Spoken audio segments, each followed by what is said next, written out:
Souhaite-t-on jouer la carte européenne ou pas du tout? Comment décupler les atouts de l'Europe et en contourner les freins?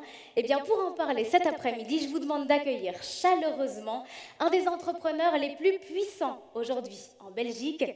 Il est vice-président de la banque KBC, administrateur de pas moins de groupes belges et internationaux. Mesdames et messieurs, Philippe Vlerick. Oui, ja, goed.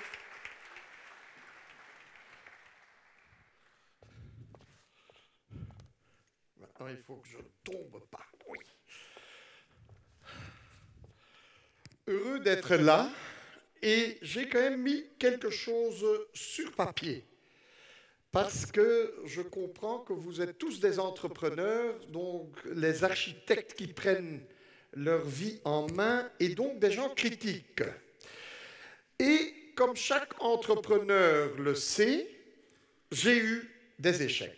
J'ai eu beaucoup d'échecs, beaucoup de défaites, où j'étais obligé à repenser la marche des affaires, à repenser mes priorités. Mais c'est ces difficultés qui m'ont fait grandir. C'est ces difficultés qui m'ont fait devenir ce que je suis devenu comme entrepreneur. Mon père me disait toujours, et c'est tellement juste, l'expérience est une vieille veste qu'on use soi-même, qu'on porte soi-même. Il faut donc passer par ces moments de grande frustration, ces moments de défaite de temps en temps, et ceci pour mieux rebondir.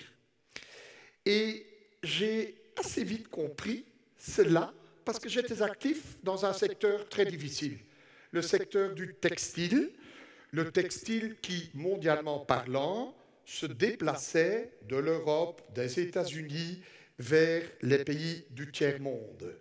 Et c'est grâce à ça que nous avons mondialement sorti 800 millions de personnes les 25 dernières années de la pauvreté. C'est grâce à ce déplacement d'activité. Et pour être très concret, j'ai repris l'affaire de mon père en 86, une usine de tapis, pas grande, 100 collaborateurs, implantée qu'en Belgique, déjà exportant. J'étais tout à fait confus quand je voyais le chiffre de 35% là, à l'exportation. Mais nous étions des exportateurs logiques. La petite Belgique était trop petite pour nous. 10 millions d'habitants, maintenant 11 millions d'habitants. Et grâce à l'Union européenne, qui était au début le marché commun, nous étions amenés à exporter en France, en Allemagne et ainsi de suite. Mais étant dans le textile, je voyais des limites à la croissance si je restais en Belgique comme producteur. Et j'ai eu la chance d'aller très tôt, très loin, en Asie, en Amérique du Sud, l'Afrique du Nord, l'Europe de l'Est, et de regarder et de tâter le terrain. Et j'ai fait mon premier grand investissement à l'étranger au début des années 90, des années 1990, comme vous dites. Et il y avait eu ce changement en Inde, je l'ai fait en Inde, où le ministre de l'économie et des finances, Manmohan Singh, avait libéré les cadenas qui cadenassaient l'économie indienne, et j'ai monté une usine avec des industriels indiens dans le Kerala. Et quelque part, j'ai réussi grâce à ça, d'abord à continuer à faire des produits que je ne pouvais plus continuer à fabriquer en Belgique, car je n'étais plus compétitif à cause des frais qui sont les nôtres. 2, j'avais, en faisant cela, donné une nouvelle vie aux machines plutôt anciennes qui avaient encore une part de main-d'œuvre assez importante. Et j'ai donné une nouvelle vie et on a pu continuer à fabriquer des produits, entre autres pour le marché américain, produits que je n'aurais jamais pu continuer à fabriquer ici. Et puis, troisièmement, et ça c'est peut-être le plus important, j'ai, en ne le pensant pas au début, créé un nouveau marché. Dans ce sens que dans ma société de tapis et de moquettes, nous faisions également des tapis techniques pour avions, très légers, anti-inflammables, antistatiques, etc. Et j'ai pu trouver un marché en Inde pour ces produits grâce au fait que j'étais implanté là-bas. Ce petit exemple pour dire que pour moi, attaquer l'internationalisation en fabriquant à l'étranger a été essentiel, pas que pour la croissance de ma société de tapis, de 100 personnes en Belgique, qui restait plus ou moins au même niveau en ce qui concerne l'emploi, mais peut-être pour la survie de cette société, pour la survie dans un contexte international qui a tout à fait changé à partir de 1990. Entre-temps, ce groupe industriel, ce qui est devenu un groupe industriel, a grandi. J'ai encore investi dans le textile, j'ai appliqué les mêmes méthodes, sachant que quelque part, le poids lourd, le point important de production se déplaçait de l'Europe. Nous avons investi à l'étranger, nous avons conclu des accords avec des partenaires à l'étranger, et ceci pour continuer à avoir de l'expansion dans notre groupe.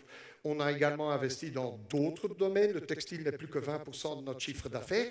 Et aujourd'hui, nous employons 13 000 personnes, mais je ne suis pas tout seul. Donc, j'ai des partenaires, de temps en temps 50-50, enfin, ça dépend des systèmes. Nous avons 13 000 personnes dans le monde entier, dont encore toujours 2 000 en Belgique. Donc, 20 fois plus que le nombre que j'avais quand je commençais. Et donc, ceci pour vous dire que l'internationalisation, vous entendez que je suis flamand de langue maternelle, donc je parle néerlandais. L'internationalisation,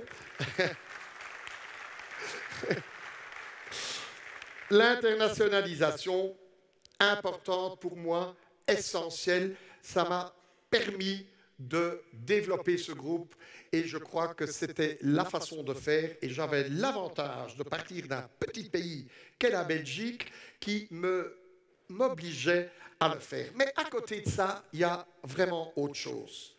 J'ai de grands credos, dont le premier credo est effectivement l'internationalisation, mais à côté de ça, il y a l'innovation et la recherche. Se remettre en question, se repositionner, développer de nouveaux produits, chercher de nouvelles manières de production, chercher de nouvelles matières premières, tout ça est essentiel. C'est quelque chose qu'on ne peut pas abandonner. En affaires, comme dans la vie, comme dans les sociétés, comme dans les cultures, on n'est jamais arrivé. Le chemin se fait en marchant. Et c'est un credo que je trouve essentiel. 5e siècle avant Jésus-Christ, Héraclite, grand philosophe grec, le disait déjà, pantarei, tout est fluide, tout bouge, tout part, il n'y a rien qui reste stable. Et c'est la vérité. Et de nos jours, nous sommes confrontés à ce qui se passe en intelligence artificielle, à ce qui se passe avec la robotisation, à ce qui se passe avec les blockchains. Et nous serons amenés et nous serons obligés à repenser tous nos processus, dans les banques, tous nos processus de diriger une banque, d'avoir le back-office organisé et ainsi de suite. Et comme Schumpeter le disait, il y aura quelque part de la destruction pour recréer autre chose. L'idéal, c'est qu'il n'y a rien qui se détruise, mais ce n'est pas la vérité. S'adapter, c'est pouvoir également détruire ce qu'on doit détruire pour reconstruire quelque chose de plus beau, de plus grand, de meilleur. Second credo que j'ai, à côté de l'innovation et de la recherche, c'est, et vous en avez parlé, madame, l'union des forces. Notre devise en Belgique, c'est l'union qui fait la force, mais j'applique ça souvent. Nous, entrepreneurs qui commençons petits, nous nous trompons souvent d'ennemis, d'adversaires. En Belgique, au XIXe siècle, il y avait dans chaque village un curé, un notaire, un bourgmestre, un maire, comme vous le dites, et quatrièmement, il y avait au moins 2 brasseries, pour pas dire 3 ou 4. Et d'ailleurs, ce soir, quand vous allez faire le tour de Bruxelles, vous allez voir, nous sommes toujours les champions des bonnes bières. Et ces gens se trompaient souvent d'ennemis et se battaient à mort pour avoir la clientèle du café du coin. Mais ceux qui ont connu un bel avenir, ceux qui ont construit des histoires de succès, ce sont ceux qui, ou bien, ont réussi à faire des bières tout à fait spéciales, des produits de niche qui vendent dans le monde entier. Quand vous regardez le listing des Américains en disant quelles sont les meilleures bières au monde, c'est toujours des bières belges. 2, il y a un exemple formidable où l'union des forces se mettant ensemble a créé un champion plus que mondial. C'est l'histoire de AB InBev. Jupiler était une bière qui était brassée à Jupy. Stella Artois, une bière brassée à Louvain. Ces gens se sont unis d'une façon informelle au début, plus formelle après. Ils ont construit un empire avec des brasseries dans le monde entier et maintenant ils sont doublement aussi grands que le second qui est une compagnie néerlandaise qui fabrique aussi une bonne bière mais pas aussi bonne que la nôtre. Et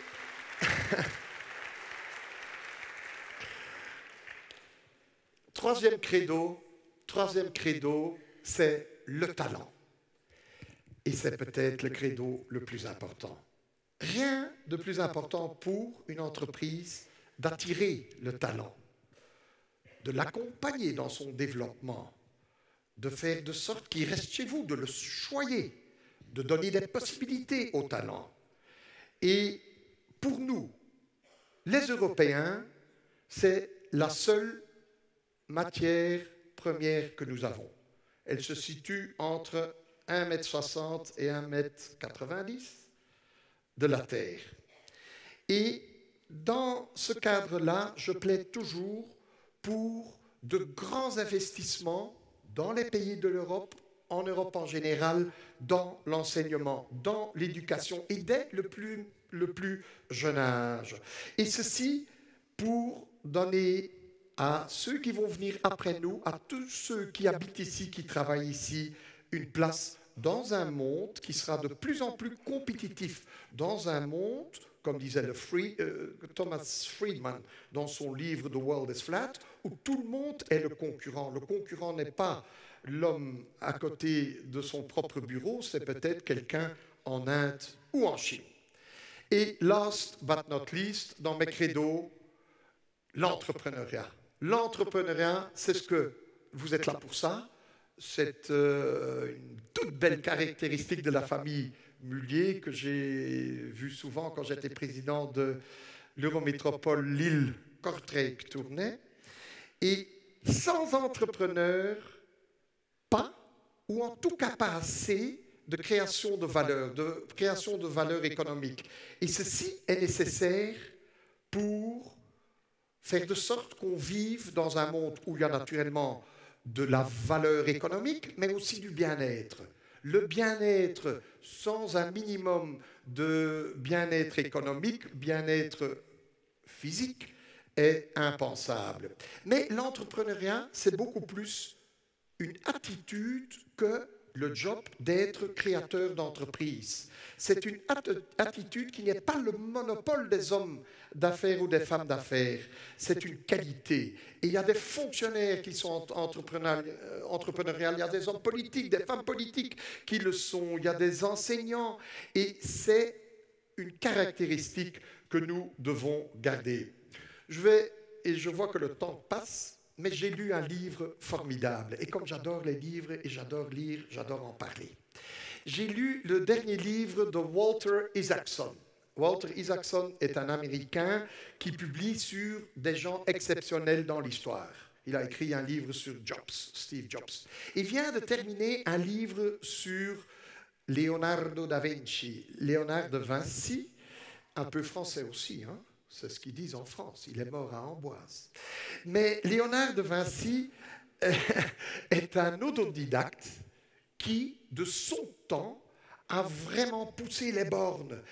Dans tout ce qui touchait, a été un esprit universel, un uomo universale, donc un homme universel.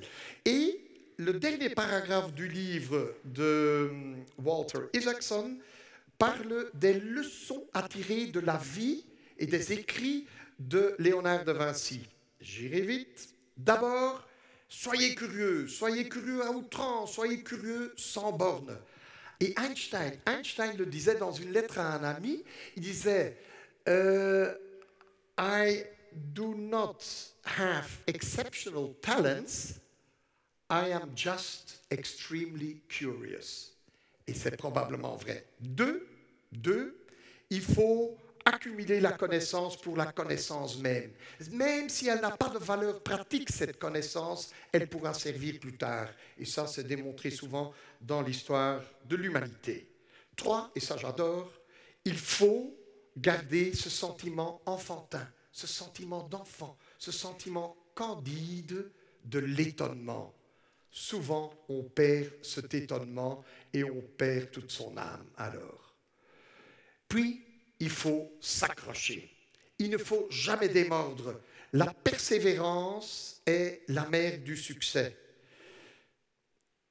Puis, cinquièmement, il faut respecter les faits.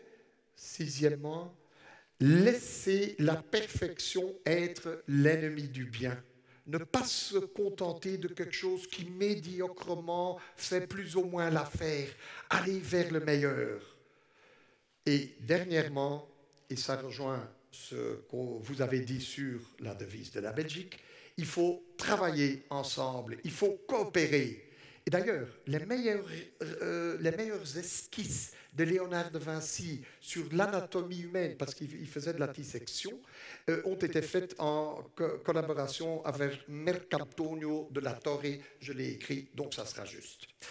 Là-dessus, je veux terminer mon petit discours en vous souhaitant à tous et à chacun de vous une toute grande curiosité, avec un grand étonnement, et en observant les faits, en cherchant la perfection, n'oubliez jamais d'abord de persévérer, mais n'oubliez surtout jamais de coopérer, d'unir vos forces et d'en faire un grand succès de votre vie. Je vous remercie.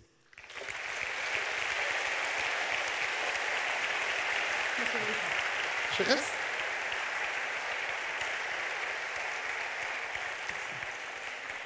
Merci beaucoup, Monsieur Vlerick. Alors, pour conclure, peut-être en quelques mots, on l'a vu dans la vidéo, pour beaucoup de monde, l'Europe, c'est l'union fait la force. Pour vous, c'est quoi l'Europe?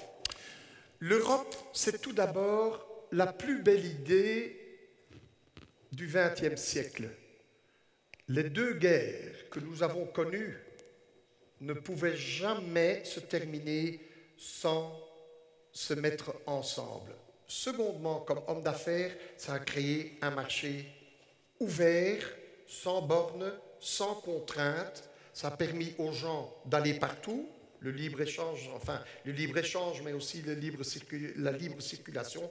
Et troisièmement, je crois que ça c'est très important, tous nos grands problèmes nationaux que nous n'arrivons pas à résoudre, on a peut-être la mauvaise habitude, mais on a l'habitude de les mettre dans le panier de l'Europe. Heureusement qu'il y a une Europe. Et au lieu de critiquer l'Europe, on devrait dire merci qu'on en ait une. Ça fait avancer les choses. Merci, Monsieur Vlerick.